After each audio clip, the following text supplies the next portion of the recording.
Hello viewers, आज के video में हम कर रहे हैं कक्षा 10वीं विज्ञान विषय के अध्याय 3 धातु एवं अधातु। ठीक है, अध्याय 3 है धातु एवं अधातु। इसके सारे महत्वपूर्ण एक एक नंबर के प्रश्न हम करेंगे। इसके पहले अध्याय 1 और 2 के भी एक एक नंबर के प्रश्नों की तैयारी हमने कर ली है। हम अर्धवार्षिक और वार्षिक परीक्षा की तैयारी साथ में कर रहे हैं और सारे वैकल्पिक प्रश्न सबसे पहले तैयार करेंगे, क्योंकि वैकल्पिक प्रश्न आपके 30 नंबर के आने वाले, जो कि बहुत ही महत्वपूर्ण हैं। तो शुरू करते हैं। प्रश्न नंबर पहला, निम्नलिखित में से कौन सा गुण प्रायः धातुओं द्वारा प्रदर्शित नहीं किया जाता? तो कौन सा गुण ऐसा है जो धातुओं द्वारा प्रदर्शित नहीं होता है? तो इसमें विद्युत संचालन, ध्वनि प्रकृति, चमकहीनता या तन्यता। तो यहाँ पे आंसर आएगा चमकहीनता, क्योंकि धातुओं में तो चमक होती है, चमकहीनता का गुण नहीं होता। इसके बाद अगला है, वायु में अधिक समय तक खुला छोड़े जाने पर चांदी की वस्तुएं काली पड़ जाती है।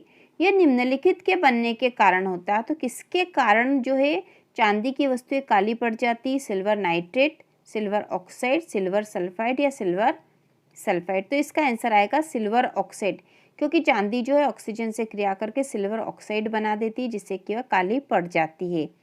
इसके बाद तीसरा है, निम्नलिखित में से कौन सी अधातु में चमक होती है? तो ऐसी कौन सी अधातु है जिसमें चमक होती है? सल्फर, ऑक्सीजन, नाइट्रोजन या आयोडीन। तो इसका आंसर आएगा आयोडीन। ठीक है, आयोडीन। इसके बाद अगला है, निम्नलिखित में से कौन सी धातु उभयधर्मी ऑक्साइड बनाती है? तो उभयधर्मी ऑक्साइड कौन सी धातु बनाती है? तो यहाँ पे आंसर होगा एल्यूमिनियम। ठीक है, एल्यूमिनियम जो है उभयधर्मी ऑक्साइड बनाती है। इसके बाद अगला पांचवा है, निम्नलिखित में से कौन सी मिश्र धातु में पारद अवयव होता है? ठीक है, पारद जो अवयव है वह कौन सी मिश्र धातु में पाया जाता है? तो वह होता है अमलगम में। ठीक है, अमलगम में यह अवयव पाया जाता है। इसके बाद निम्नलिखित में से कौन सी अधातु द्रव होती है? ऐसी कौन सी अधातु जो द्रव होती है? तो वह जो अधातु वह है ब्रोमीन। ब्रोमीन जो है द्रव होती है। इसके बाद है, जब जल धातु के साथ क्रिया करता है तो कौन सी गैस उत्सर्जित होती है?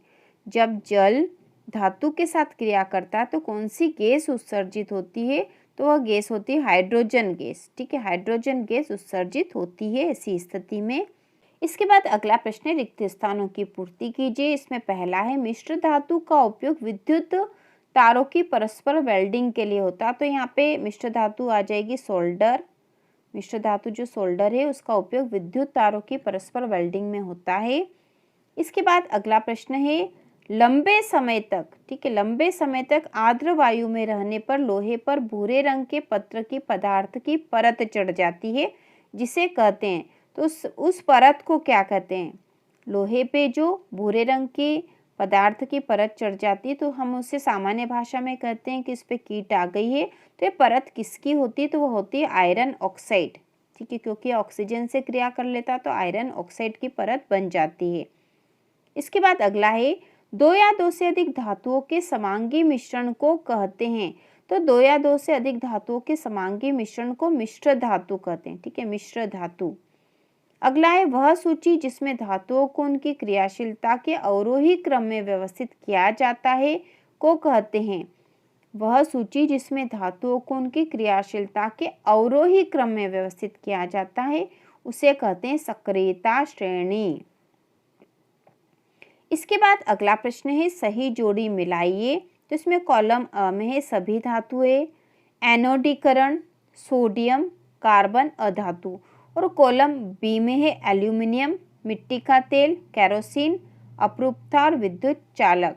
तो इसकी जोड़ी बनेगी, सभी धातुएं जो है विद्युत की चालक है।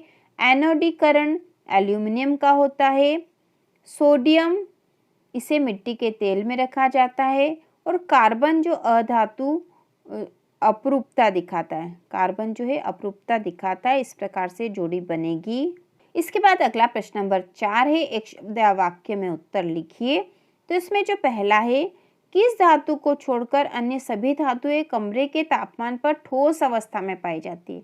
तो बाकी सभी तो ठोस में पाई जाती है, वह कौन सी जो ठोस में नहीं पाई जाती? तो वह है मरकरी। ठीक है, मरकरी जो है कमरे के ताप पर ठोस अवस्था में नहीं पाई जाती बल्कि द्रव अवस्था में पाई जाती है। दूसरा है, दो धातुओं के नाम लिखिए जो ठंडे जल के साथ तेजी से अभिक्रिया करती है।